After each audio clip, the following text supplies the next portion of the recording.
નમસ્કાર, આપ જોઈ રહ્યા છો મંતવ્ય ન્યૂઝ અને સૌરાષ્ટ્ર ટુ સુરત સાથે હું છું આપની સાથે નંદની। સમાચારોની શરૂઆત કરીશું। સુરેન્દ્રનગરમાં આવેલા કચ્છના નાના રણમાં તાજેતરમાં આવેલ મિની વાવાઝોડાથી થયેલ નુકસાનીનો સર્વે કરવા રણમાં અગરિયાઓની મીટિંગ યોજાઈ હતી। અગરિયા હિત રક્ષક સમિતિ દ્વારા અગરિયાઓને સાથે રાખીને મીટિંગનું આયોજન કરાયું હતું।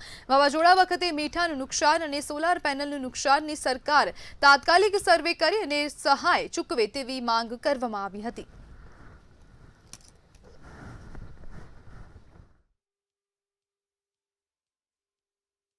કે અગરિયા હિત રક્ષક મંચ તરીકે સરકાર પાસે અમારી એક જ અપેક્ષા છે ને માંગ છે કે તાત્કાલિક રણમાં નુકસાનીનો સર્વે કરવામાં આવે।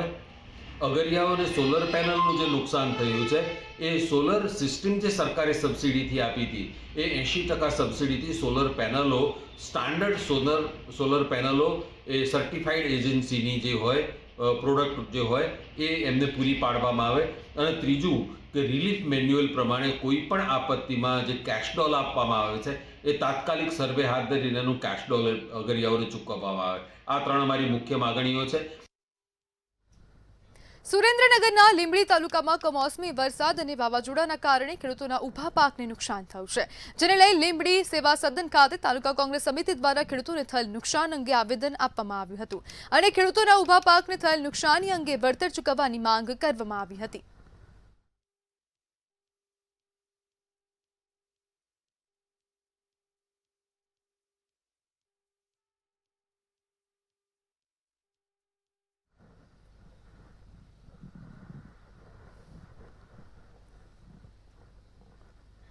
અમરેલી જિલ્લાના બગસરામાં ટેકાના ભાવે ચણાની ખરીદીનો પ્રારંભ થયો છે। ખરીદી માટે કુલ 3496 ખેડૂતોની નોંધણી કરવામાં આવી છે। આજે પૂજન સાથે શુભ આરંભ કરવામાં આવ્યો હતો। જો કે વરસાદી માહોલના કારણે નિયમિત ખરીદી 1 એપ્રિલથી શરૂ થશે। ચણાની ખરીદી બગસરા ખેડૂત સેવા સહકારી મંડળી દ્વારા હાથ ધરાશે અને સ્વસ્તિક સ્કૂલ ખાતે ખરીદી કેન્દ્ર કાર્યરત રહેશે।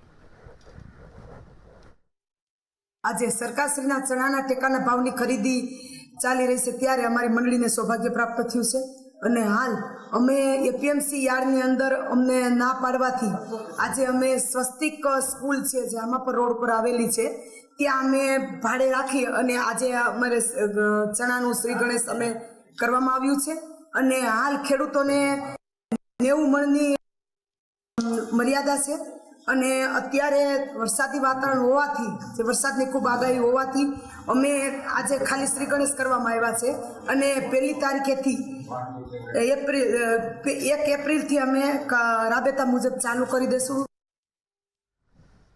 ગીર સોમનાથના જીવાદોરી સમાન કમલેશ્વર ડેમમાંથી સિંચાઈ માટે પાણી છોડવામાં આવ્યું છે। સિંચાઈ માટે પાણી છોડાતા તાલાલા પંથકના 9 ગામના ખેડૂતોને સીધો લાભ મળશે। સિંહો સહિતના વન્યજીવોની તરસ છીપાવવા માટે 100 MCFT પાણીનો જથ્થો અનામત રાખવામાં આવ્યો છે। ખેતી માટે કુલ 6 પાણીનું આયોજન છે, જેમાંથી પ્રથમ પાણ પૂર્ણ થઈ ચૂક્યું છે।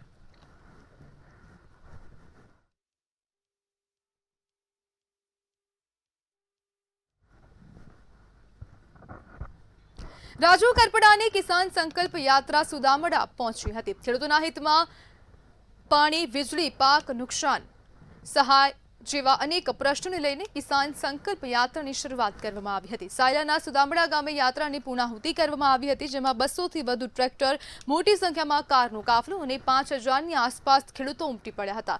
સૌરાષ્ટ્રમાં 7 જિલ્લામાંથી આ યાત્રા પસાર થઈ હતી। આ ખેડૂત સંકલ્પ યાત્રામાં સંતો, મહંતો, સરપંચો, આગેવાનો તથા મોટી સંખ્યામાં લોકોએ હાજરી આપી હતી।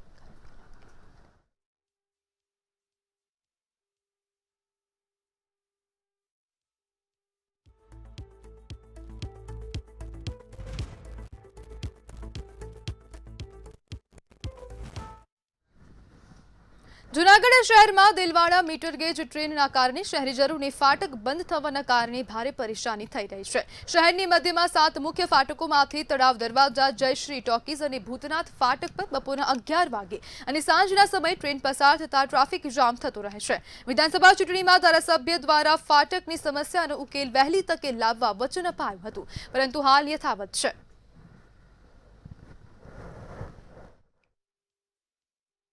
સમસ્યા તો બહુ જ થાય છે, ટ્રાફિક એ વધતો જાય છે। અત્યારે તો શું છે, રસ્તા તો એવડા ને એવડા છે, પણ ઘરે ઘરે વાહન વધી ગયા છે, તકલીફ તો બહુ જ થાય છે। શહેરની મધ્યમાંથી પસાર થાય છે, ખાસ કરીને મહિલા તરીકે કેવી તકલીફ ભોગવવી પડે? જ થાય છે. ક્યારેક તો 1 સેકન્ડનો ફેર પડે ને ફાટક બંધ થઈ જાય, એની પાછળ અમારે 10 મિનિટ સુધી થવું પડે. સમસ્યાની કોઈ સીમા નથી, એવી સમસ્યા છે. તો શહેરની બહાર આ ફાટક જાય તો પબ્લિક હેરાનતાથી બંધ થાય. આ એરિયામાં ક્લાસીસો બહુ છે, રહેણાંક બહુ છે, તો એના હિસાબે અહીંયા ટ્રાફિકની સમસ્યા 20-25 મિનિટની કાયમી ધોરણે રહી છે. 3 ટાઈમ ફાટક બંધ થાય છે, 3 ટાઈમ લોકો ખૂબ હેરાન થાય છે. શિયાળો, ઉનાળો, ચોમાસું 12 માસ લોકો હેરાન થાય છે. તો સરકારને એવી વિનંતી કે આ શહેરની અંદરની ફાટકને 12 સાઈડ રવાના કરવા. જામનગર શહેરના 29 જેટલા વિસ્તારોમાં 5 વર્ષ માટે અશાંત ધારો લાગુ કરવામાં આવ્યો છે. નિયત કરાયેલા વિસ્તારોમાં મિલકતની તબદીલી સમયે શહેર પ્રાંત અધિકારીની મંજૂરી લેવાની રહેશે. સિટી સર્વે 2માં સમાવિષ્ટ પંચવટી વિસ્તારમાં 22 માર્ચ 2031 સુધી 5 વર્ષ માટે અશાંત ધારો લાગુ કરવામાં આવ્યો છે. આ વિસ્તારમાં મિલકતની તબદીલી સમયે ગુજરાત અશાંત વિસ્તાર ખાતેની મિલકતની તબદીલી પર પ્રતિબંધ મૂકવામાં આવ્યો છે.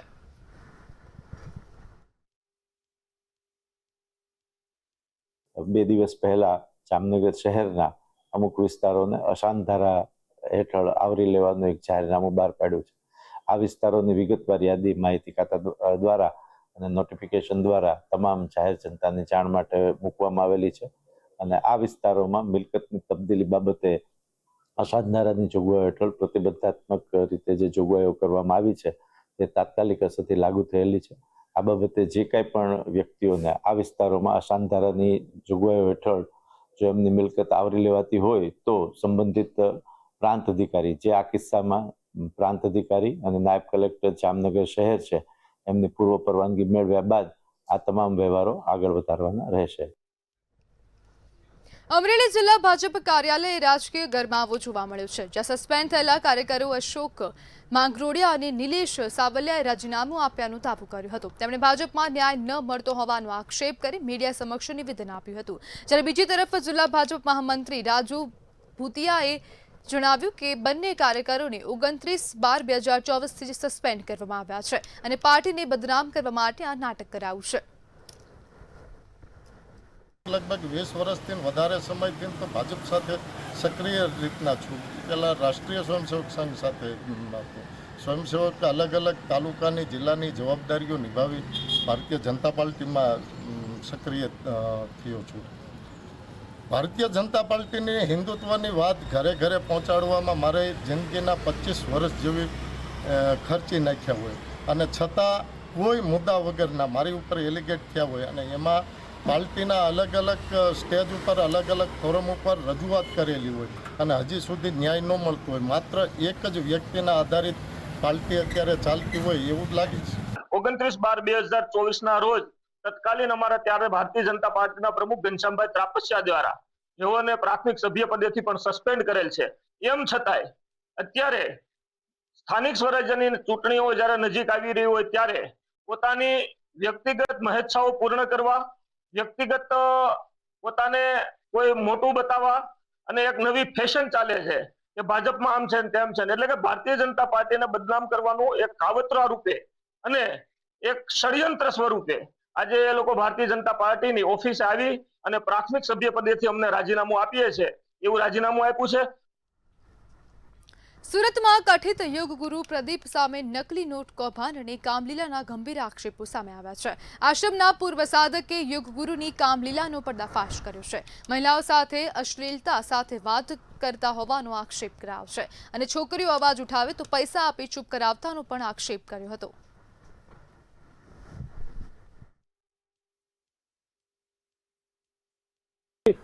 સુરતમાં કથિત યોગ ગુરુ કહેવાતા પ્રદીપજી જે છે તેની એક નવી કામલીલા જે છે તે સામે આવી છે અને કહી શકાય કે આ કામલીલા સાંભળીને તમને પણ ચોંકી જશો, કારણ કે જે તેના જ આશ્રમના પૂર્વ સાધક છે તે આપણી સાથે છે અને તેઓએ જે છે તે આ સમગ્ર તેમની કામલીલા જે છે તે કામલીલાનો પર્દાફાશ કર્યો છે. સીધી જ વાત આપણે જે સાધક છે તેઓ સાથે કરશું, જે પ્રમાણે તેમની કામલીલા છે તેની વાત કરવી છે અને સાથે જ તમે પહેલા ક્યારે ત્યાં આશ્રમમાં સેવા કરતા હતા? હું એની આશ્રમ સાથે સત્યમેવ ફાઉન્ડેશનની આશ્રમ સાથે 2015માં જોડાણેલો છું. એની પછી ધીરે ધીરે જેમ હું નજીક આવતો ગયો એટલે મને ખ્યાલ આવતો ગયો કે આ જે ઠગ ગુરુ છે પ્રદીપજી, ગુરુ તો એનું ખાલી નામ જ આપ્યું છે, પોતે જાતે જ એનું સર્ટિફિકેટ ગુરુનું આપ્યું, બાકી મહા ઠગ છે. એ લોકો રાતે 12 1 વાગ્યા સુધી, સવાર 5 વાગ્યા સુધી, 12 વાગ્યાથી લઈને 5 વાગ્યા સુધી છોકરીઓ સાથે એક ટીટોડી ગ્રુપ બનાવેલું હતું. એ ગ્રુપમાં અલગ અલગ છોકરીઓ સાથે વાતચીત કરતો અને ગ્રુપમાં છોકરીઓના નામ કોડવર્ડથી બધાને આપેલા હતા અને અલગ અલગ રીતે સેટિંગ કરીને અલગ અલગ જગ્યાએ મળવા તે બોલાવતો હતો. એવી મને જે સ્ક્રીનશોટ જે છે એની વાઇફ કૃષ્ણા અને એનો જે સ્ટાફ છે એમના જે સ્ક્રીનશોટ મને 1000 થી 1500 સ્ક્રીનશોટ આપવામાં આવેલા છે. અને એની વાઇફ હાલ અત્યારમાં છે નહીં, એની વાઇફ પણ એને છોડીને જતી રહી છે. એનો જે સ્ટાફમાં એક છે એમને એને 35 લાખ રૂપિયા આપી અને એનું મોઢું બંધ કરાવી દેવામાં આવ્યું છે અને એને પણ ધમકી આપવામાં આવી છે અને એની પાસે પણ લખાણ કરી લેવામાં, એક વિડીયો બનાવી લેવામાં આવ્યો છે કે આ બાબતથી કોઈ પણ મારી જો બદનામી થશે તો એને માટે સંસ્થા જવાબદાર. એમાં ફર્સ્ટ કહે છે કે પ્રદીપના પર્સનલ સેટ અને વોટ્સઅપમાં જે વાતચીત કર્યા એના ફોટા છે, પ્રશ્ન વિડીયોમાં કહે છે. તો હું મારી એવી માંગ છે કે એ કૃષ્ણાને પણ બોલાવો, એમની પાસેથી પણ બધી વિગત મળશે, અને સ્ટાફને પણ બોલાવો. અને આ જે ઠગ ગુરુ છે નકલી નોટમાં જે પકડાણો છે, તો મારી એવી વિનંતી છે કે દાદાનું બુલડોઝર ફરવું જોઈએ. નકલી નોટમાં જે આ પૈસા છે એને સંસ્થાના નામે લોકોએ ડોનેશન કરેલું છે, સારા કાર્ય માટે વપરાય એવી રીતે એને ડોનેશન કરેલું છે, નહીં કે નકલી નોટ છાપવા માટે. જી, આખરે શું માંગણી છે તમારી? આખરે માંગણી મારી એ જ છે કે આને કડક ને કડક કાર્યવાહી થવી જોઈએ.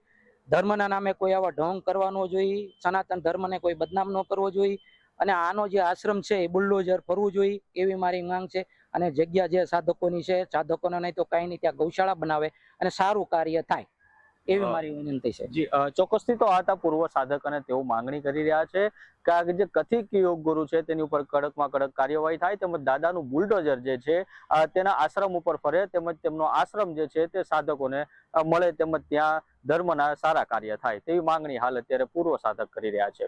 અક્ષય મકવાણા, મંતવ્ય ન્યૂઝ, સુરત.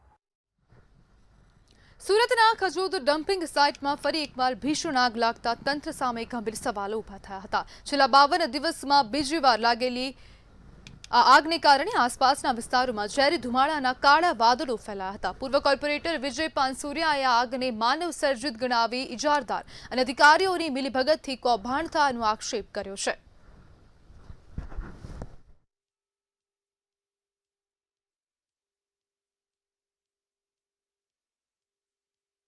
મહાનગરપાલિકા 200 કરોડથી અધિકને જે કચરા કૌભાંડ છે હજી ચર્ચામાં છે. પણ આજે ચર્ચા કેમ હતી? કેમ કે જે કચરા કૌભાંડ છે એ ખજોદ ડમ્પિંગ યાર્ડમાં આગ લાગી હતી. આગ ત્યારે જે લાગી એ કાબૂ કરવામાં ફાયર બ્રિગેડને 5 દિવસ લાગી હતી. એના 52 દિવસ પછી પાછું આગ લાગી ગયું છે. એ વિષય પર આપણી જોડે પૂર્વ કોર્પોરેટર વિજય પાનસુરિયા સમજાવવા છો. શું કહેશો? 52 દિવસ પછી ફરીથી આગ લાગી ગઈ છે એ જ જગ્યા પર જ્યાં આગ કાબૂ કરવામાં ફાયર બ્રિગેડને 5 દિવસ લાગી હતી. એ જ જગ્યા છે જ્યાં 200 કરોડથી અધિક જે કૌભાંડ બહાર આવ્યું છે. તમે જ બહાર લાવ્યા હતા આઈટીઆરકેને, શું કહેશો?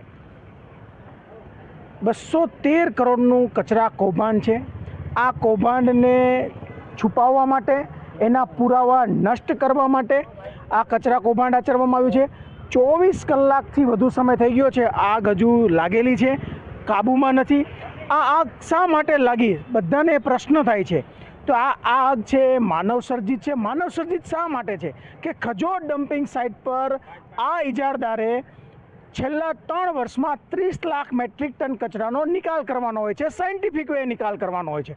પરંતુ તેના દ્વારા 3 વર્ષમાં ફક્ત ને ફક્ત 14 લાખ મેટ્રિક ટન કચરાનો જ નિકાલ થયો છે.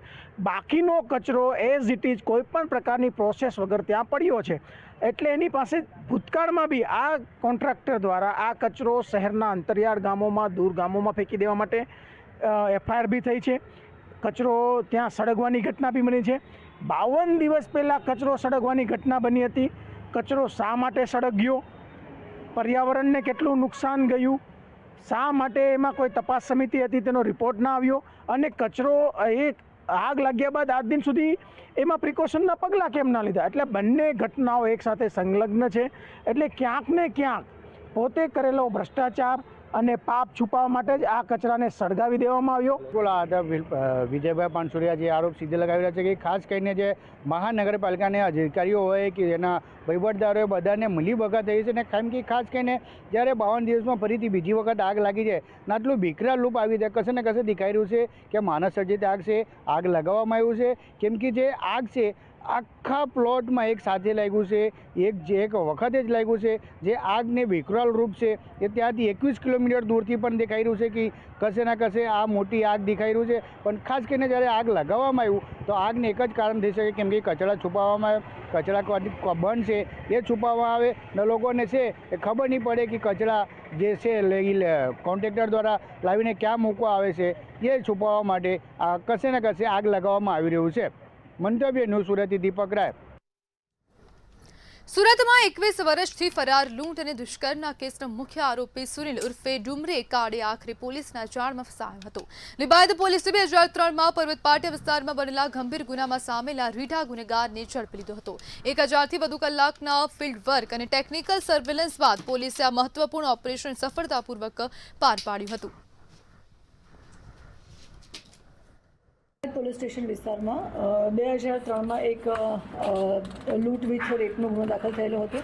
એ સિવાય બીજા પણ લૂંટ અને ધડના જે ગુનાઓ દાખલ થયેલા હતા એમાં મેઇન 4 આરોપી હતા. 4માંથી તે સમયે 2 આરોપી પકડાઈ ગયો હતો. એક આરોપી જે છેલ્લા 26 વર્ષથી નાસ્તો ફરતો હતો જેનું નામ છે સુનિલ ઝુમરે કાળે, જેની ઉંમર આશરે 55 વર્ષની આસપાસ છે, જે પાંચવા ગામ तहसील थाना तासगांव डिस्ट्रिक्ट सांगली महाराष्ट्र का रहने वाला है.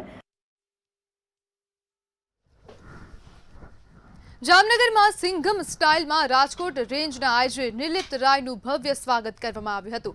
એસપી કચેરી ખાતે ગાર્ડ ઓફ ઓનર સાથે તેમની આગમન માટે એસપી, એએસપી અને ડીવાયએસપી હાજર રહ્યા હતા. રેન્જ આઈજીની હાજરીમાં લોક દરબાર યોજાયો હતો અને વિવિધ સમાજના આગેવાનો સાથે મહત્વપૂર્ણ પ્રશ્નોને લઈને ચર્ચા કરવામાં આવી હતી.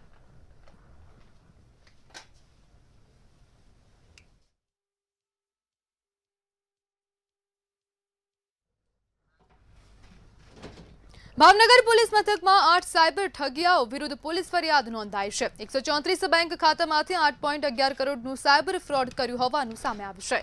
21.37 કરોડનું ટ્રાન્ઝેક્શન કરી 8.11 કરોડનો ફ્રોડ કરવામાં આવ્યું. જ્યારે આ સમગ્ર મામલે પોલીસે ફરિયાદ નોંધી વધુ તપાસ હાથ ધરી છે.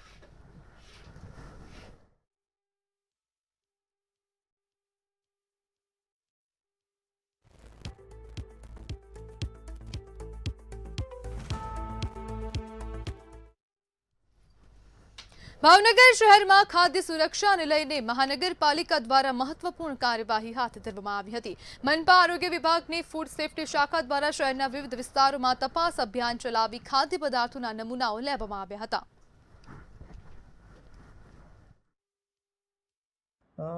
છેલ્લા એક અઠવાડિયાની વાત કરીએ તો ભાવનગર મહાનગરપાલિકાના આરોગ્ય વિભાગના ફૂડ શાખા દ્વારા કુલ 37 અલગ અલગ નમૂનાઓ લેવામાં આવેલા છે. જેમાંથી સમરસ કન્યા હોસ્ટેલમાંથી 3 નમૂના, સમરસ બોયઝ હોસ્ટેલમાંથી 2 નમૂના, તેમજ આંગણવાડીના જે અલગ અલગ 3 કિચનના કેન્દ્રો આવેલા છે તેમાં આનંદનગરના કેન્દ્રમાંથી 3 મસાલાના નમૂના લેવામાં આવેલ છે. જ્યારે હાદાનગરમાંથી 9 રો મટીરિયલના નમૂના લઈ સરકારી પ્રયોગશાળામાં મોકલવામાં આવેલા છે. સુરતના સચિનમાં થોડા દિવસે તસ્કરનો આતંક જોવા મળ્યો છે. યોગાનંદ સોસાયટીમાં એકલવાયુ જીવન જીવતી મહિલાના ઘરમાં તસ્કરોએ ત્રાટકી મોટી ચોરી કરી હતી. 14 તોલા સોનું, 10 તોલા ચાંદી અને રોકડની લૂંટ ચલાવી ફરાર થયા હતા. મોટરસાયકલ પર આવેલા તસ્કરો સીસીટીવીમાં કેદ થયા હતા. જ્યારે આ સમગ્ર મામલે સચિન પોલીસે ગુનો નોંધીને તપાસ હાથ ધરી છે. मेरा घर का लॉक दोनों टूटे हुए थे और मैं अंदर जाके देखा तो मेरा पूरा अलमारी तीन अलमारी खोल के उन लोगों ने चोरी किया है. क्या क्या चोरी हुआ है? मेरा चोरी हुआ है gold and silver and cash rupees. कितना सोना और चांदी चोरी हुआ? मेरा सोना था 14 तोला, चांदी था 10 तोला और कैश था 20,000. सचिन पुलिस स्टेशन की आपने मदद ली? हाँ, मैंने ली है सचिन पुलिस स्टेशन की मदद. क्या कहा उन्होंने? उन्होंने कहा है कि प्रोसेस चालू कर देंगे अभी और चालू ही है. રાજકોટ શહેરના મવડ વિસ્તારમાં રાધે કૃષ્ણા ડેરી ફાર્મમાંથી લેવામાં આવેલા દૂધના નમૂનામાં ગુણવત્તાની ખામી સામે આવી છે. ફૂડ વિભાગે તપાસમાં જણાવ્યું કે દૂધ માનવ ઉપયોગ માટે યોગ્ય નથી અને એડજ્યુડિકેશન હેઠળ કાર્યવાહી હાથ ધરી છે. આરોગ્ય અધિકારી ડોક્ટર જયેશ વકાણીએ જણાવ્યું કે દૂધમાં ફોરેન ફેટ મળ્યું છે, જે તેની ગુણવત્તા માટે ખતરનાક છે. આ ઉપરાંત મધુબન ડેરી, ઉમિયાજી ડેરી અને દ્વારકાધીશ ડેરી ફાર્મના નમૂનાઓ પણ ચકાસવામાં આવ્યા હતા. આ ઉપરાંત રાજકોટ મહાનગરપાલિકાની ફૂડ શાખા દ્વારા ગત સપ્તાહે મધુબન ડેરી ઓજસવાડા પાસે, આ ઉપરાંત ઉમિયાજી ડેરી ઓજસવાડા પાસે અને ખાસ કરીને Dwarkadhish dairy farm new Parimal cooperative housing society એટલે કે જનકપુરી મેઇન રોડ રૈયા ખાતેથી જે છે આ 3 સંસ્થાઓ પાસેથી પણ દૂધના નમૂના જે શંકાસ્પદ લાગતા આપણે દૂધના નમૂના પણ લેવામાં આવ્યા છે અને આગળ પૃથ્થકરણ અંતે આ નમૂના જે છે લેબોરેટરી ખાતે મોકલવામાં આવ્યા. જામનગરમાં પેસેન્જરોએ ગત વર્ષના પેન્શન કાયદાનો જોરદાર વિરોધ કર્યો હતો. વેલિડેશન એક્ટ 2025ને તેઓએ કાળો કાયદો ગણાવી વિરોધ વ્યક્ત કર્યો. પેસેન્જરોએ માંગ કરી કે સરકાર હાલના અને અગાઉના વર્ષોના પેન્શન ધારકોને શું લાભ આપશે તે સ્પષ્ટ કરે. જ્યારે આ વિરોધ દરમિયાન સૂત્રોચ્ચાર સાથે બેનર રજૂ કરી કલેક્ટર કચેરીએ અરજી આપવામાં આવી હતી. રાજ્યના જે પેન્શન વિરોધી કાયદો 2025 રજૂ કરેલ છે એ કાયદાને રદ કરવા માટે માંગણી કરેલ છે. જે બે પેન્શન એક 2026 પહેલા અને એક 2026 પછીના જે પેન્શનોને જે ભાગ પાડવાના છે, શું કેવી રીતે આપવું એ જ પેન્શન સરકાર નક્કી કરવાની છે. એના વિરોધમાં અમે આજે બધા કાળી પટ્ટી ધારણ કરી અને વિરોધ દર્શાવવા ભેગા થયેલા છીએ બહોળી સંખ્યામાં અને કલેક્ટરને આવેદનપત્ર આપેલ છે. ગુજરાત હાઈકોર્ટ બાર કાઉન્સિલની ચૂંટણીમાં ભવ્ય વિજય બાદ સુરેન્દ્રનગરમાં વકીલોમાં ઉત્સાહનો માહોલ જોવા મળ્યો હતો. સતત ત્રીજી વખત દીપેનભાઈ દવે વિજેતા જાહેર થતાં આનંદની લાગણી છવાઈ ગઈ છે. તેમણે ખુલ્લી જીપમાં રોડ શો યોજી લોકોનું અભિવાદન કર્યું હતું. સુરેન્દ્રનગર કોર્ટ કેમ્પસમાં ફટાકડા ફોડી વિજયોત્સવ મનાવવામાં આવ્યો હતો. નગર બાર એસોસિએશનમાં અને સૌથી મોટી જે વાત છે અત્યારે કે જે બાર કાઉન્સિલ ઓફ ગુજરાતની ચૂંટણી હતી એમાં જે સુરેન્દ્રનગરની કર્મભૂમિનો પનોતો પુત્ર એવો અમારો દીપેન દવે કે જેને ઐતિહાસિક જીત મેળવેલ છે. સતત ત્રીજી વાર સુરેન્દ્રનગર બાર એસોસિએશન તથા તમામ તાલુકાના સહયોગથી આજે ઐતિહાસિક જીત મેળવીને અહીંયા આવેલ છે અને અમે સૌ વકીલ મિત્રોએ હર્ષની લાગણી અનુભવી છે અને એનું જે અમે સ્વાગત કર્યું છે. ભવિષ્યમાં અમારા માટે સુરેન્દ્રનગર જિલ્લા માટે દીપેનભાઈ પોતાની ફરજ નિભાવે અને અમને સપોર્ટ આપતા રહે એવી અમારી વિનંતી. આજ રોજ બાર એસોસિએશન સુરેન્દ્રનગર જ્યારે બાર કાઉન્સિલ ઓફ ગુજરાતની ઐતિહાસિક જીત મેળવી અને અમારા બાર અને પરિવારના વતની એવા દીપેનભાઈ દવે જ્યારે સતત ત્રીજી વખત આ બાર કાઉન્સિલ ઓફ ગુજરાતની ચૂંટણી જીતેલા છે, ત્યારે સુરેન્દ્રનગર અને ઝાલાવાડના વતની એવા દીપેનભાઈનું અમે સૌ સહૃદય ઢોલ નગારા અને ડીજેથી હાટકેશ્વર મંદિર અને ન્યાય મંદિર સુરેન્દ્રનગર સુધી ભવ્યાથી ભવ્ય સ્વાગત કરેલ છે. ત્રીજી વખત બાર કાઉન્સિલ ઓફ ગુજરાતની ચૂંટણી જ્યારે હું જીતીને આવેલો છું ત્યારે સુરેન્દ્રનગર બાર કે જે મારું પોતાનું બાર છે એ બારની અંદર આવી અને હું ખૂબ જ હર્ષની લાગણી અનુભવું છું. બધા સુરેન્દ્રનગર જિલ્લાના વકીલો, તાલુકાના વકીલશ્રીઓએ જે મારું આજે જે વિજય સરઘસ કાઢેલું છે એની અંદર પણ હું ખૂબ જ હર્ષની લાગણી અનુભવું છું. અમરેલી જિલ્લાના ખાંભા તુલસીશ્યામ રેન્જના બોરાળા રાઉન્ડ હેઠળ આવેલા ચક્રાવા ગામ પાસે વન વિભાગે મોડી રાત્રે પેટ્રોલિંગ દરમિયાન કાર્યવાહી કરી. સસલાનો શિકાર કરતા 2 શખ્સોને ઝડપી પાડી તેમની પાસેથી જાળી, ટોર્ચ અને એક મૃત સસલું કબજે કરાયું હતું. વન્ય પ્રાણી સંરક્ષણ અધિનિયમ 1972 હેઠળ કાર્યવાહી કરીને બંને પાસેથી કુલ 25,000નો દંડ વસૂલ કરવામાં આવ્યો.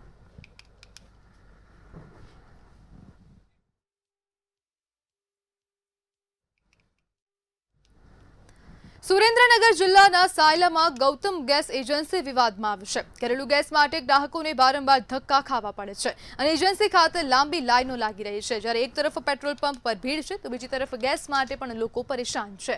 બુકિંગ કર્યા છતાં સમયસર ગેસ ન મળતા ગ્રાહકોમાં રોષ ફાટી નીકળ્યો છે. સાથે જ એજન્સી કર્મચારીઓ દ્વારા ઉદ્ધત વર્તનના આક્ષેપો પણ થયા છે. કરાવીને 3 દિવસ થઈ ગયા છે. હું એટલે 9 દિવસથી ધક્કા કરું છું. બાટલો બુકિંગ કર્યો એના 3 દિવસ ઓલરેડી થઈ ગયા છે અને આઈરે મને ના પાડે છે તમારો બાટલો નહીં મળે. 45 દિવસ પહેલા મળે. મારો બાટલો પહેલો લીધો એના 5 મહિના થયા. અત્યારે કોઈ મને આ લોકો ના પાડે છે. સવારનું 7 વાગ્યાનો આ લાઈનમાં ઊભો છું. 12 વાગ્યા છે રાત અને અમને ખાલી સવારનો એક જ બાટલો આપ્યો છે. તો સમાચારમાં હાલ બસ આટલું જ. હવે જુઓ સીધો સંવાદ મારા સહયોગી રોનક સાથે.